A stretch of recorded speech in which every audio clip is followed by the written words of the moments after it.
ना हमास का खात्मा हुआ और ना हिजबुल्लाह का अंत हुआ। इजरायली पीएम के सभी दावों पर अब सवाल उठने लगा है। ईरान समर्थित प्रॉक्सी गुट फ्रंट लाइन पर आकर युद्ध लड़ रहे हैं। इस बीच हिजबुल्लाह और ज्यादा हमलावर हो गया है, जिसने अकेले ही दो मोर्चों से इजरायल पर बमबारी शुरू कर दी है।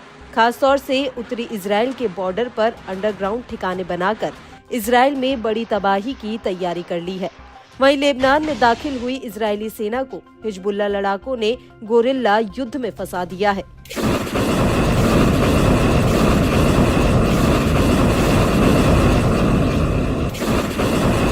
उत्तरी इजरायल पर तबाही का बारूदी जलजला आया हुआ है। इजरायल को प्रॉक्सी गुटों के जाल में उलझाया जा रहा है।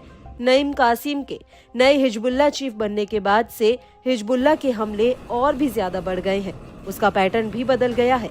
इस बीच इजरायली चैनल 12 ने उत्तरी इजरायल में बसने वालों के बीच बहुत गुस्से को रिपोर्ट किया है, जो हिजबुल्लाह के रॉकेट हमलों के बीच इजरायली सैन्य नेताओं की ओर से बस्तियों में उनकी वापसी की संभावनाओं के बारे में दिए गए बयानों से जुड़े हैं, जिसमें कहा गया कि इस लड़ाई और उत्तरी निवासियों की वापसी के बाद भी सुरक्षा और सैन्य संस्थाएं ये गारंटी नहीं दे सकती कि लेबनान से रॉकेट लॉन्च नहीं किए जाएंगे।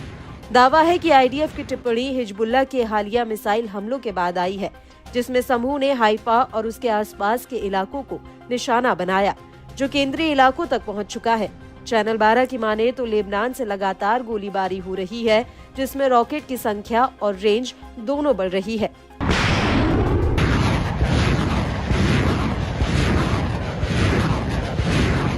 जबकि इजरायल में सैन्य और राजनीतिक दोनों स्तरों के अधिकारी इससे उलट दावा करते हैं, जिसके मुताबिक सितंबर से इजरायली विमानों की ओर से किए गए हवाई हमलों ने हिजबुल्लाह की मिसाइल ताकतों के एक बड़े हिस्से को नष्ट किया है। वहीं लेबनान का हिजबुल्लाह इजरायली पक्ष के सभी दावों का खंडन करता है। समूह की माने तो वे समय समय पर नई किस्म की सटीक मिसाइलों की तैनाती करते हैं, जिनका लक्ष्य उत्तरी इजरायल के सैन्य ठिकानों से लेकर तेल अवीव तक हो।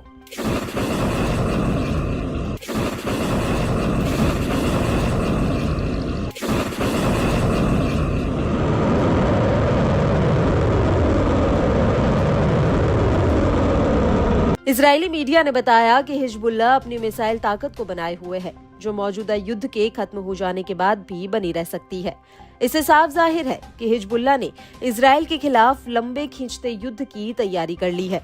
समूह के पास एडवांस हथियारों और रॉकेटों का अलग अलग ठिकानों में जखीरा मौजूद है, जिसके बूते वह इजरायल पर रोजाना सैकड़ों की संख्या में बम बरसाता है। दावा है कि समूह को ईरान से मिल रही पूरी मदद के चलते वह इजरायल को आंखें दिखा रहा है। इससे पहले हिजबुल्लाह ने दक्षिणी लेबनानी शहर ओडीहिसे पर दक्षिण में जल अल हम्मार में इजरायली सैनिकों के एक समूह को तोपखाने के गोले से निशाना बनाया। प्रतिरोध के लड़ाकों ने सारी हाइट्स की ओर बढ़ने की कोशिश कर रहे पैदल सेना के साथ एक इजरायली सैन्य बुलडोजर पर गाइडेड मिसाइल से हमला किया। समूह ने पुष्टि की है कि हमले से बुलडोजर पूरी तरह तबाह हो चुका है। इसके चलते चालक दल के सदस्य बड़ी संख्या में हताहत हो गए, जिससे इजरायली बलों को अपना ऑपरेशन पूरा करने में सफलता नहीं मिली।